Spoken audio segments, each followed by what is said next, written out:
مرحبا بكم في برنامجكم ستارت اب موصلين كما قلت لكم في الجزء الثاني من حلقتكم لليوم. ضيفنا لويك كويونو اللي هو المدير المساعد للانكوباتور كوفانية باش نحكيو عليه نكتشفوه. عسلامة. Bonjour. Bon, cette interview sera en français. تنحاول هكا نعمل ملخص معناتها كل مرة شوية. Alors Loïc Koufania, c'est quoi? Alors, Koufania, c'est un incubateur pour entrepreneurs internationaux en Tunisie qui existe depuis 2019. Entrepreneurs internationaux en Tunisie, oui. Et qui existe depuis 2019. Pourquoi le nom Koufania, c'est quoi? Alors, Koufania, c'est un mot en swahili qui signifie entreprendre ensemble. D'accord. Koufania Mahdiba, à la base, c'était le nom de l'incubateur. Koufania Mahdiba. Oui. C'est entreprendre ensemble. Oui, c'est Koufania, ça veut dire entreprendre? Oui. D'accord, ok. Ça, c'est bien. C'est le nom de l'incubateur depuis 2019. Sur quoi vous travaillez essentiellement depuis que vous avez été lancé? Moi j'ai une idée sur au moins 2 de vos programmes et peut-être qu'il y en a d'autres. Alors, à la base, c'est justement la volonté était de donner la possibilité aux migrants subsahariens qui sont sur le territoire tunisien de pouvoir mettre sur pied soit des entreprises, soit des activités génératrices de revenus. Et donc, à l'intérieur, on a couvert ces 3 cohortes dans lesquelles on a accompagné plus d'une centaine d'entrepreneurs, parmi lesquels il y a 30 qui ont mis sur pied des entreprises en Tunisie et 2 qui sont labellisés Startup Act. En gros, c'est ça. Et donc, par la suite, il y a un autre projet qu'on a lancé qui est en réalisation, qui est le projet Ubuntu. Très bien. Alors, le projet justement, Ubuntu, nous allons y arriver, c'est le nouveau-né, il est magnifique. Je vais déjà dire à nos auditeurs, il va vous plaire, mais c'est pas d'actualité, ils viennent de fermer l'appel à candidature. Voilà, la pour la première cohorte. Pour la première cohorte. Mais il y a une deuxième cohorte, donc Exactement. Ça c'est bien, mais c'est pas pour tout de suite, parce que déjà vous allez gérer la première, mais vous allez tout nous dire sur le programme qui est là pour accompagner les startups tunisiennes dans leur internationalisation sur le continent africain. Bon, mais parlons du premier, parlons de la première partie, enfin celle où vous travaillez, comme vous le disiez, avec les internationaux qui sont présents en Tunisie.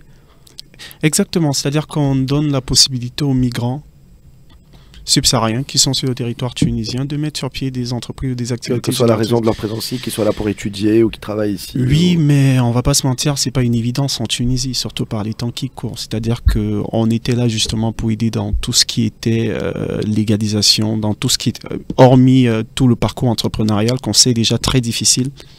Donc on était là pour tout ce qui était légalisation, pour tout ce qui était aide à la paperasse, et ainsi de suite. Donc c'était principalement ça et c'était un lieu d'incubation aussi pour leur projet. Parfaitement. Peut-être pour ajouter, nous sommes à Sfax et dans la ville de Sfax justement nous avons un local, c'est un lieu de vie également pour les migrants et un espace culturel également, donc dans lequel ils peuvent également héberger leur start-up. Donc à la base, vous êtes Koufania est né à Sfax ou à Tunis? À Sfax. À Sfax. Et aujourd'hui, vous êtes à Dedot, il me semble. Alors, nous sommes à Sfax, justement dans le lieu dont je parlais. Et également, nous faisons partie des SSO qui sont labellisés. Enfin, nous sommes labellisés SSO par Dedot. Donc, nous appartenons à la communauté Dedot. Donc, nous sommes ici à Tunis, à Dedot. Voilà, donc pas loin de chez nous. Et vous êtes le bienvenu au Startup Village également. Vous êtes déjà venu, vous avez pu communiquer d'ailleurs sur ça, sur Cap Africa, etc. Alors, pour revenir, donc, espace d'incubation, quel type de projet aujourd'hui lance, vous avez dit, donc combien de nationalités différentes il y avait? Un peu moins d'une dizaine de nationalités, un peu toutes celles qui sont représentées, on retrouvait aussi bien des Burundais, des Camerounais, des Congolais, toutes les nationalités qui sont présentes en Tunisie. C'est pour dire que, voilà, si la Tunisie donne la possibilité à ces personnes qui sont sur le territoire tunisien de pouvoir justement mettre sur pied, de pouvoir s'épanouir économiquement, parce qu'à la base, c'est notre volonté, c'est l'insertion socio-économique des migrants en Tunisie. Et justement, ces projets, ils sont tournés, c'est des projets pour la Tunisie ou pour la région ou pour le pays d'origine ou pour le continent africain. Voilà, c'est un mélange de tout. Il y a un focus, c'est quoi? Est-ce qu'il y a des secteurs en particulier? Voilà, c'est pour comprendre un peu.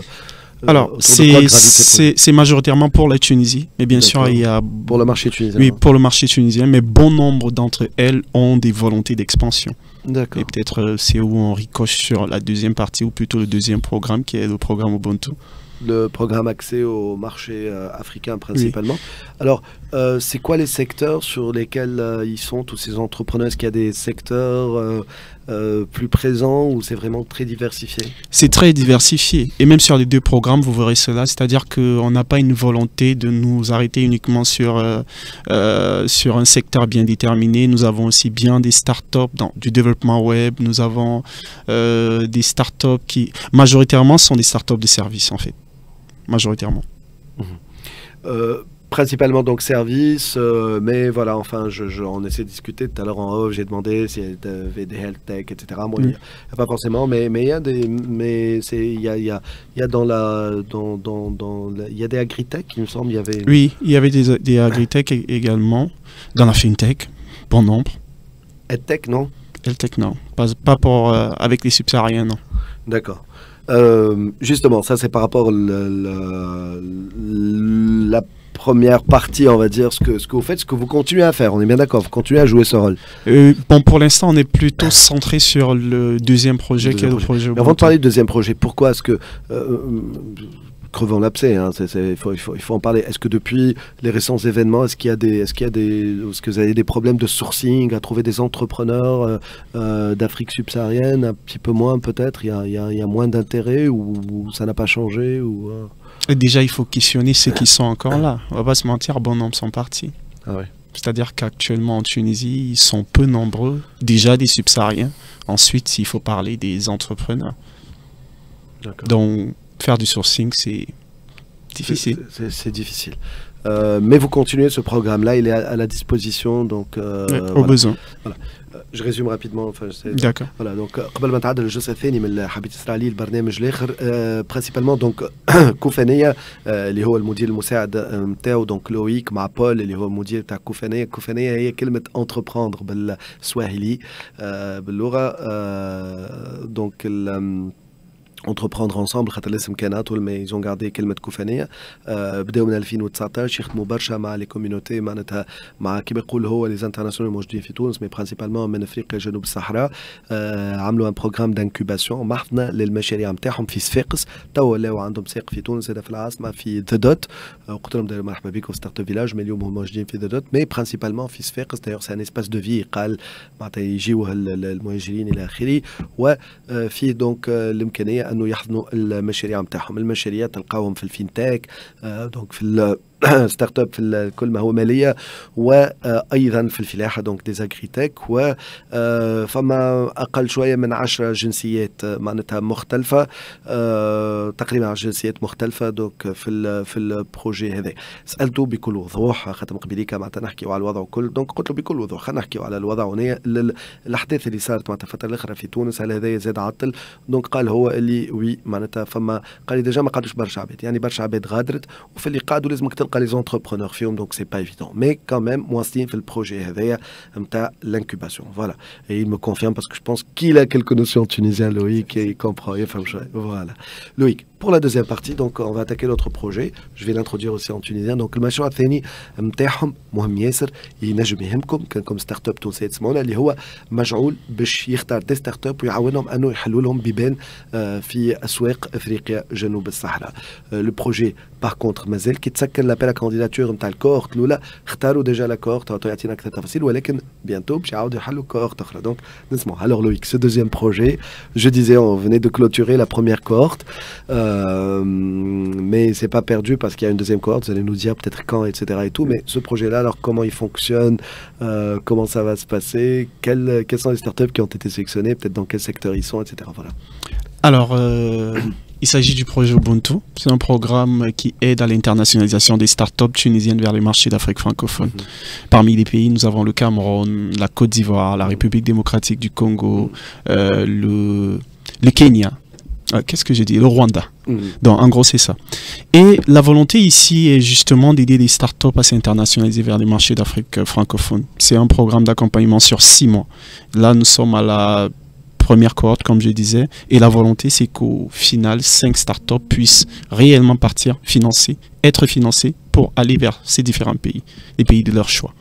Nous venons de clôturer avec l'appel à candidature pour la première cohorte et les sélections. Là, nous avons un bootcamp qui commencera d'ici quelques semaines au niveau justement de Dot, comme on parlait tout à l'heure, Neuf. Très bien. Alors, la cohorte, là, c'est quoi les secteurs dans lesquels on retrouve les startups? C'est vraiment diversifié, de la health-tech, de l'agri-tech, de la fintech, c'est totalement diversifié. Il y a vraiment de la health-tech, agri-tech, oui, fintech, oui. Ah ouais, excellent. Ils sont combien, vous avez dit? Alors, il y a 20 qui sont sélectionnés pour justement participer au bootcamp. Et au sortir du bootcamp, on retiendra une dizaine, justement, pour participer à la deuxième phase qui est l'initiation à l'internationalisation. À l'intérieur, ils auront des sessions d'information et de formation et même de sensibilisation au marché d'Afrique francophone. Donc c'est internationalisation d'une manière générale avec des sensibilisations pour, pour l'Afrique subsaharienne, ou alors c'est internationalisation vers les marchés d'Afrique subsaharienne? C'est vers, mais c'est pas tout le monde qui aura la possibilité d'y aller. Il y aura 5 lauréats après un grand jury vers la fin qui partiront vers les marchés d'Afrique francophone.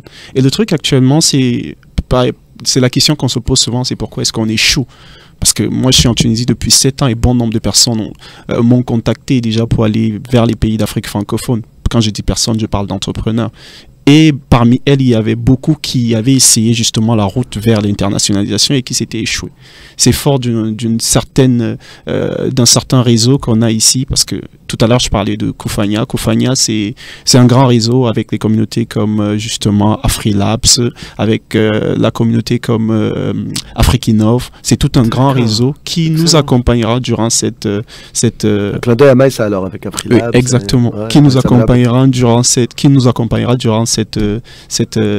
programme. D'accord.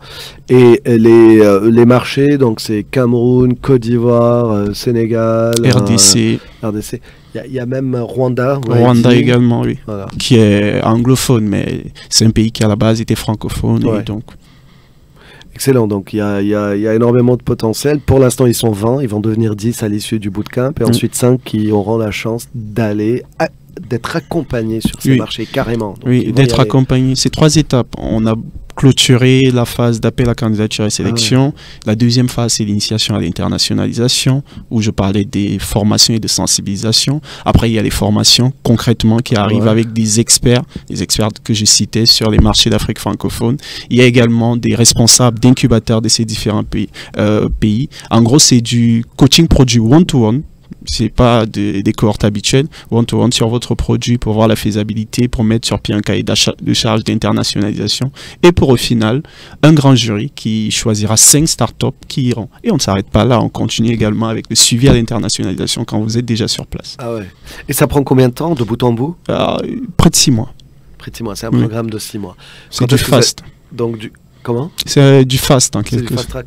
Mais là, du coup, la prochaine cohorte, pour ceux qui nous écoutent maintenant et qui seraient intéressés, il faut attendre la prochaine cohorte. On communiquera dessus. Voilà, mais c'est au moins dans 6 mois ou ça peut commencer? Ça peut commencer. Ça commencera avant. Ah, ça peut aller en parallèle. Une fois que vous avez peut-être terminé la première partie bootcamp, etc.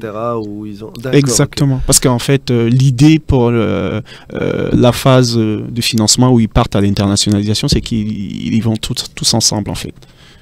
C'est-à-dire les 2 cohortes.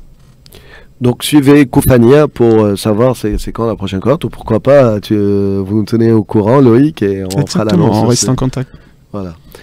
What's next pour vous? Donc à part ces 2 projets avec la partie des immigrants, les projets d'incubation et cette partie accès à notre marché, vous avez d'autres idées? Vous allez lancer d'autres choses? Oui, bien sûr. On est sur le développement d'un fonds d'investissement, parce que le truc c'est que l'internationalisation a un coût énorme, que ce soit pour les grosses ou pour les petites structures, et la volonté de mettre sur pied un fonds d'investissement qui va aider justement ces startups à pouvoir sauter le pas. Bravo. Donc ça, c'est le next step.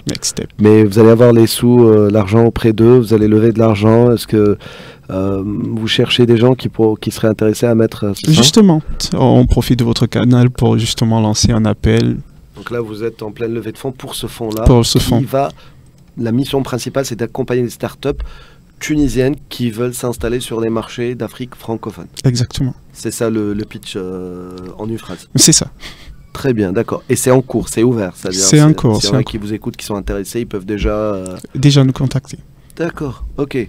What's next? Parce que dans le cas là, je sais que vous avez plein d'idées. Donc, Non, le next c'est sur ça, mais pour revenir, nous sommes focus sur le projet Ubuntu. Pour l'internationalisation, on ne s'en va pas pour essayer. La volonté est réellement de mettre sur pied, parce que voilà, On ne va pas rappeler la raison pour laquelle on s'en va en Afrique subsaharienne. Nous sommes tous africains, mais aujourd'hui, on voit bon nombre de pays, même pas aujourd'hui, depuis des lustres qui vont en Afrique. On se dit pourquoi pas nous-mêmes développer entre Africains ces coopérations sud-sud pour permettre justement un meilleur avenir pour l'Afrique. Excellente idée, excellent pitch. Bravo. Merci beaucoup, Loïc, d'avoir répondu à nos questions ce matin. Donc, je résume rapidement. D'accord. Donc, المشروع الثاني Ubuntu. Donc, le projet الثاني هذايا Ubuntu كما كان يقول لويك يعاون دي ستارت اب توانسه باش يكتسحوا اسواق افريقيا جنوب الصحراء بالتحديد افريك فرانكوفون. دونك فما يعتبروا رواندا كانوا بما انه قبل فرانكوفون، دونك رواندا زادة معنيه. توا عملوا سيليكسيون الاولى على 100 دوسي، خلاو 20 باش يعملوا البوت كامب. خروج من البوت كامب باش يوليو 10، يخليو كان 10، ومن بعد ال10 هذوكم باش يقدموا بهم، وفي الاخر يقعدوا كان 5 اللي باش يهزوهم اكومبانيمون. دونك ال10 ديجا يفون بينيفيسيي دو تو فورماسيون انترناسيوناليزاسيون افيك لي سبيسيفيسيتي زاد افريك فرانكوفون وكل. ومن بعد ال5 اللي باش يقعدوا باش يختاروا 5 في الاخر باش يهزوهم، يفون لي زاكومبانيي دونك مان دون لا مان كوا كوم افيك لي بيبي. Donc, on va le reprendre. Voilà. Puis d'être bien, mais zoom les qui m'a connu les pays Afrique francophone, donc qui m'a parlé Sénégal, Cameroun, RDC, Côte d'Ivoire ou Rwanda ou voilà. Donc هذا هو à peu près. والمرحلة القادمة كنكم مستثمرين عندهم الفكرة، c'est plus qu'une idée, c'est un projet, réel projet de lancer حبوا يطلقوا un fonds d'investissement pour accompagner des startups توانسة على دول افريقيا جنوب الصحراء. دونك كانكم مستثمرين وتحبوا تحطوا فلوس في ان فون كيما هكا اتصلوا بكوفانيه. فوالا. Merci beaucoup. Merci à vous pour l'invitation. Salutations à vous, à Paul également. À Paul également, qui nous regarde. Voilà, qui nous regarde, on salue et qui nous écoute peut-être.